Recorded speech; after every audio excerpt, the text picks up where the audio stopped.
그러므로 그리스도께서 우리를 받아 하나님께 영광을 돌리심과 같이 너희도 서로 받으라.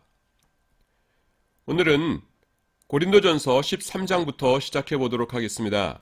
우리가 잘 알다시피 사랑장이라고 불리는 장입니다. 그 장에 보시면은 사랑에 대한 설명들이 등장하는데 읽다 보면은 특이한 것이 있습니다. 그건 뭐냐 하면은 참음, 우리가 무엇을 꾹 참는다 하는 것이 중간중간에 세 차례나 언급되어 있다는 것입니다. 4절에 보시면은 사랑은 오래 참고 이렇게 나오고 7절은 모든 것을 참으며 모든 것을 견디느니라 이렇게 말씀합니다. 참는 것, 견디는 것 중간중간에 이렇게 등장합니다. 직접적인 언급 이외에도 상당히 많은 것들이 참음과 관련이 되어 있습니다. 사랑은 온유하다라고 말씀하는데 온유하다는 게 뭡니까? 친절을 베풀 준비가 되어 있는 상태를 말합니다. 그러니까 상처를 참을 준비가 되어 있는 것입니다. 내가 다른 사람에게 다가갔다가 혹시 상처를 받지 않을까? 아니야. 그래도 하나님께서 명령하신 것이니까 나는 상처를 각오하면서 친절을 베풀 준비를 할 거야. 이것이 온유라는 것의 의미입니다. 또 무례히 행하지 아니한다는 것, 자기의 유익을 구하지 아니한다는 것, 성내지 아니한다는 것, 악한 것을 생각지 아니한다는 것, 이 모든 것들이 따지고 보면은 꾹 참는 것, 무언가를 참는 것과 관련된 것입니다. 그래서 고린도전서 13장에서 내릴 수 있는 결론 가운데 하나가 무엇이냐 하면은 하나님께서 우리 기독교인들에게 요구하시는 사랑이란 것은 어떤 것이냐 하면은 서로를 향하여 서로에게 잘 참는 것이다 라는 것입니다. 그런데 그것을 잘 나타내주는 성경구절 혹은 다른 말로 표현해주고 있는 성경구절이 오늘 우리가 살피고 있는 로마서 15장 7절의 말씀입니다. 그 말씀을 살펴보도록 하겠습니다. 그러므로 그리스도께서 우리를 받아 이렇게 시작되었죠. 자, 하나하나 살펴보도록 하겠습니다. 그러므로 라는 접속사가 제일 앞에 등장합니다. 그러므로 라고 하는 접속사는 여러분 언제 사용합니까?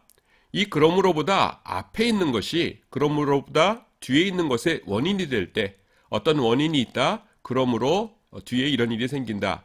이렇게 할 때 사용하는 것입니다.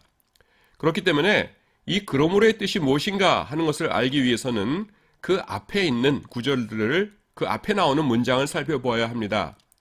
오늘 우리가 살피는 것이 7절이기 때문에 앞에 5절과 6절을 살펴보도록 하겠습니다. 이제 인내와 위로의 하나님이 너희로 그리스도 예수를 본받아 이렇게 시작해서 이러이러해서 아버지께 영광을 돌리게 하려 하노라 이렇게 끝납니다. 요약을 하자면은 인내와 위로의 하나님이 너희를 통해서 영광 받기를 원하신다라는 것이 그러므로 앞에 나와 있는 구절의 요약입니다. 여기서 우리가 주목해야 될 것은 이 두 구절의 주어입니다. 하나님이 주어인데 그 하나님을 어떻게 설명하고 있냐 하면은 인내와 위로의 하나님 이렇게 설명합니다. 원문을 살피면은 인내와 위로의 하나님은 인내와 격려의 하나님이다 이런 뜻입니다. 인내해 주시고 우리를 격려해 주시는 하나님이라는 뜻입니다. 이것을 제일 잘 이해할 수 있는 가장 쉬운 예가 뭐냐면은 우리가 아기를 생각해 보면 됩니다. 여러분 아이가 처음 걸음마를 배울 때 어떻게 합니까? 계속 넘어지지요. 그런데 넘어질 때 엄마 아빠가 야 너는 왜 이렇게 바보같이 넘어지냐? 벌써 세 번째인데 또 넘어져? 이러면서 아기 기죽이고 그런 엄마 아빠 있습니까? 없지요. 걸을 때까지 잘 기다려주고 뭐 두세 발짝만 걸어도 아이고 잘한다 하면서 활짝 웃어지고 눈 맞춰주고 그 다음에 박수 쳐주고 이렇게 합니다. 그것이 위로와 격려의 모습입니다. 그런데 우리 하나님이 그렇다는 것입니다. 우리를 위로해 주시고 격려해 주시는 그런 하나님이 우리를 도우심으로 그러므로 7절 제일 처음 그러므로 이 7절의 내용이 가능하다라는 것입니다.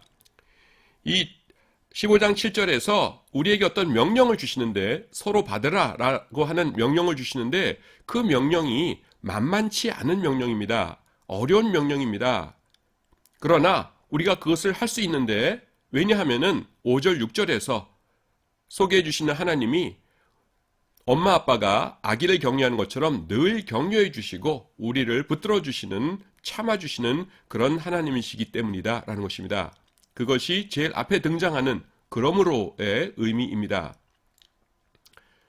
그 다음에 그리스도께서라는 것을 살펴보도록 하겠습니다. 그리스도께서 우리를 받아 주심과 같이 너희도 살아 받으라, 서로 받으라 이런 구조인데요. 원문에 보시면은 카이호 크리스토스 이렇게 나옵니다. 제가 정확하게 정말로 필요할 때가 아니면은 원문을 잘 꺼내지 않는데 이 경우에는 필요합니다.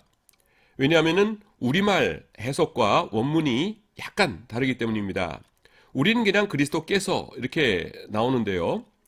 원문에 보시면은 카이가 등장합니다. 이럴 때 카이는 심지어라고 해석을 합니다. 심지어 그리스도께서라는 것입니다. 하나님이 우리를 여기서 보시면은 대조가 되어 있습니다. 그 대조되는 내용이 무엇이냐 하면은 하나님께서 우리를 받으신 것과 우리가 서로를 받는 것이 대조가 되어 있습니다. 그런데 심지어 그리스도께서 우리를 받으셨는데 너희가 뭐라고 우리가 뭐라고 서로를 받지 못하겠느냐 하는 것입니다. 서로 받으라 라고 하면은 로마 교회 교인들이 이런저런 핑계를 댈 것입니다. 너희끼리 무슨 걸림돌이 있느냐? 하지만 그 걸림돌이라는 것이 그리스도와 하나님과 우리 사이에 걸림돌만 하겠느냐라는 것입니다. 어떤 사람들은 나는 원로원 의원입니다. 그런데 어떻게 저 노예와 함께 교제합니까? 그럽니다. 남보다 그러면 내가 더 존귀하냐? 그럼 예수님은 하나님이신데 죄인인 우리와 교제하지 않았느냐? 또 다른 사람은 나는 남보다 더 깨끗합니다. 그런데 어떻게 내가 저 죄인들과 교제합니까? 이렇게 얘기할 거예요. 그러면은 오늘 로마서의 답은 뭡니까? 그럼 예수님은 얼마나 깨끗하신 분인데 우리와 교제하셨지 않느냐? 심지어 그리스도께서 우리와 비교할 수 없는 예수님이 심지어 그 예수님이 우리를 받아주셨는데 우리끼리 받을 수 없다는 것이냐 하는 것이 오늘 본문의 말씀입니다. 교회는 어떤 곳이 되어야 하냐면은 세상에서의 차별과 비교가 무의미한 곳이 되어야 합니다. 거기는 오직 구원받은 죄인들만 있는 곳이 되어야 합니다. 교회 안에서 교회 구성원들의 자아상이라는 것이 나는 이렇게 높은 사람이다. 나는 이렇게 많이 공부한 사람이다. 나는 이렇게 돈이 많은 사람이다. 라는 것이 아니라 다 똑같이 하나님 앞에서 구원받은 죄인이다. 라고 하는 그런 자아상을 가진 곳이 되어야 한다는 것입니다. 이것은 쉬운 일이 아닙니다. 그래서 우리 예수님께서는 항상 우리에게 어떤 어려운 일을 시키실 때는 늘 본을 보이셨습니다. 요한복음 13장 14절 15절 이곳이 어떤 곳입니까? 예수님께서 발을 씻겨주신 곳이죠. 그래서 내가 주 선생이 되어 발을 씻었으니 너희도 서로 발을 씻어주는 것이 맞다라고 먼저 본을 보이신 다음에 우리에게 명령하신 것입니다. 오늘 본문도 마찬가지입니다. 심지어 그리스도께서 우리를 받아주셨는데 우리가 못 받으면 되겠느냐 하는 것이 그 논리입니다.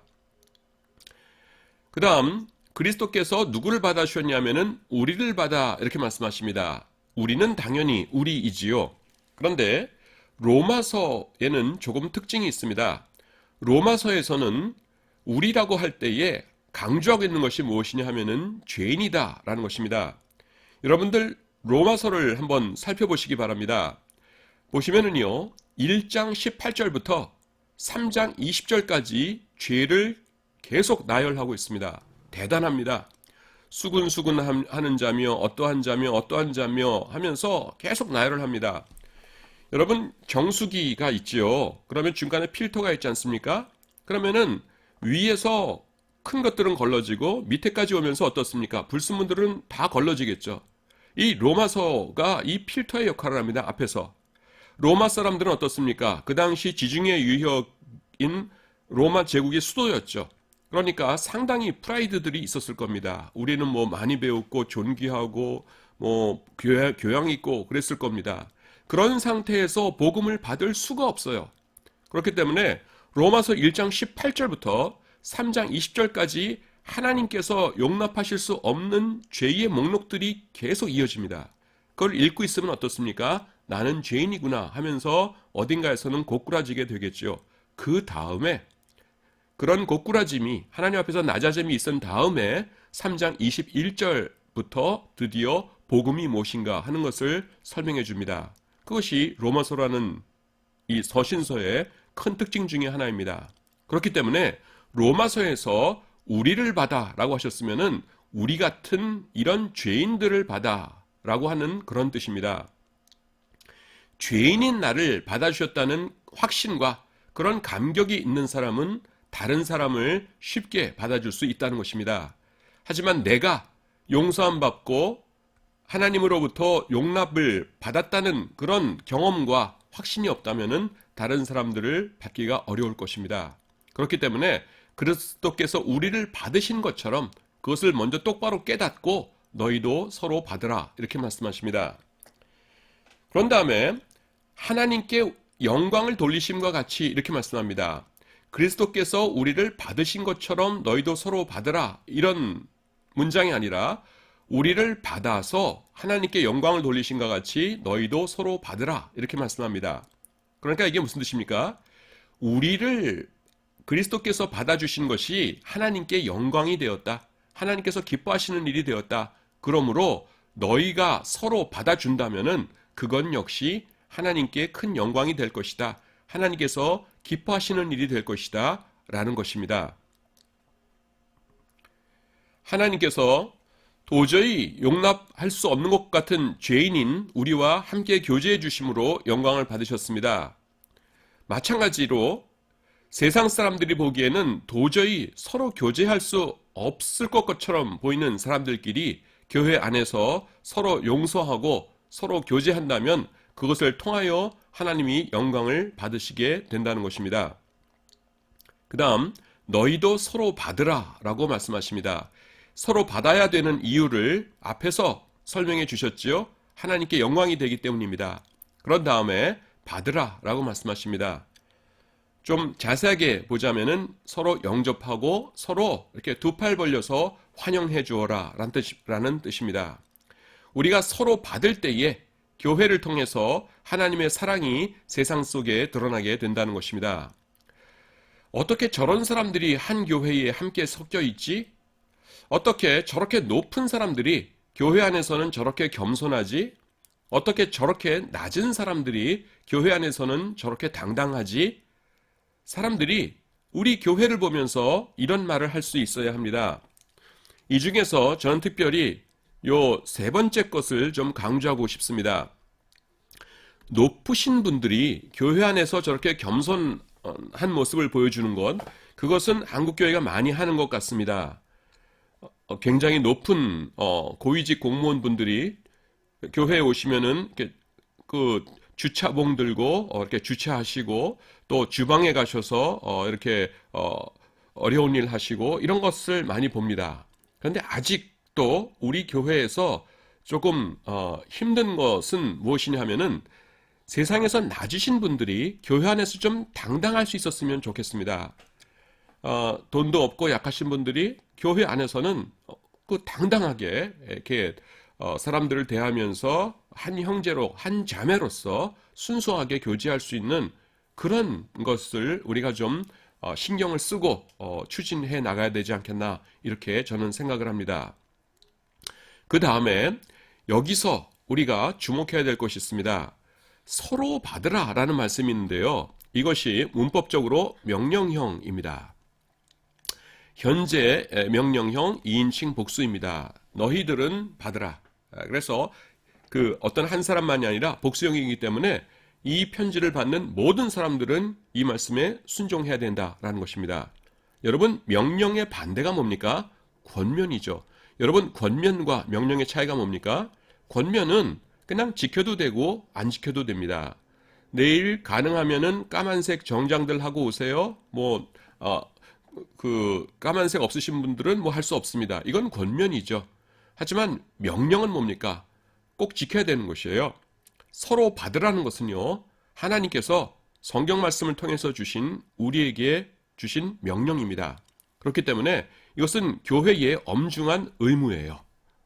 우리가 함부로 대할 수 없는 것입니다.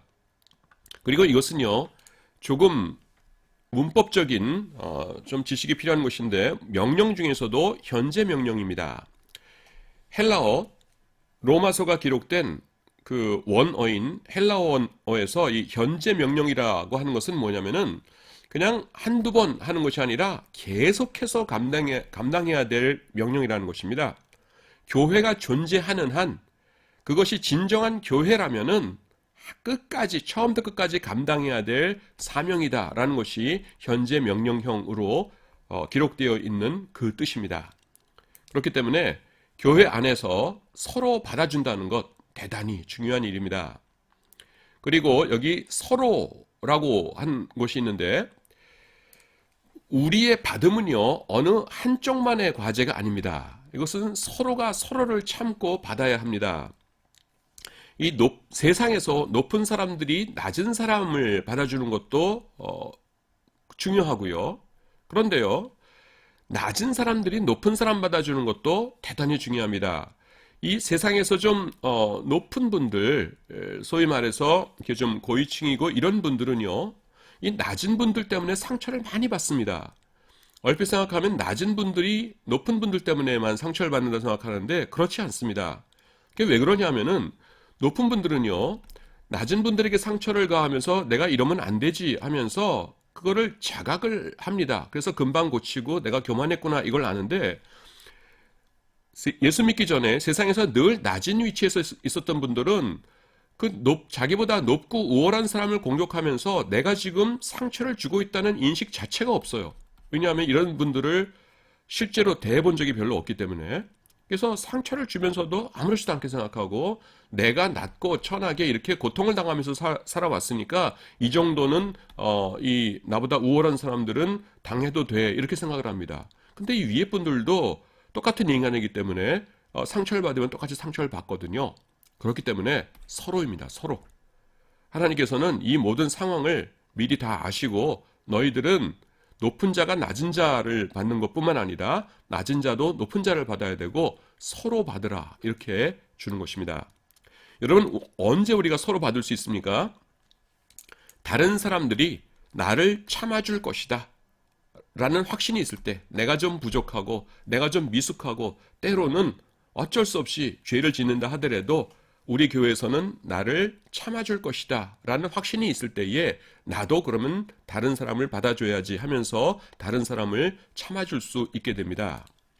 그런데 여러분, 그런 교회가 되기 위해서는 어떻게 해야 됩니까? 처음 시작하는 사람이 필요하죠. 모든 사람들이 전부 다 나는 상처받기 싫어하면서 마음을 닫고 있는 상태에서 서로 받으라 하면은 그거 어떻게 서로 받아주겠습니까? 그럴 때에 누군가는 시작해야 됩니다. 누군가는 상처받을 것을 각오하고 다른 사람을 받아주는 일을 누군가는 시작해야 됩니다. 그러면 이 사람 때문에 주위 사람들도 받아주는 것을 같이 시작하게 되고 결국은 교회 전체가 서로 받아주는 공동체가 될 수 있는 것입니다. 여러분, 우리가 그런 사람이 되어야 하지 않겠습니까? 예수님께서 오늘 이 말씀을 통해서 내가 너를 그런 사람으로 부르기를 원한다 라고 우리 마음속에 말씀해 주고 계시지 않겠습니까? 우리가 그런 사람이 되어야 하겠습니다. 이제 오늘 말씀의 결론을 내리도록 하겠습니다. 하나님께서 우리를 받아주셨습니다. 우리가 그것을 믿어야 합니다. 그렇기 때문에 서로를 참고 받아주는 그런 교회를 우리가 만들었으면 좋겠습니다. 감사합니다.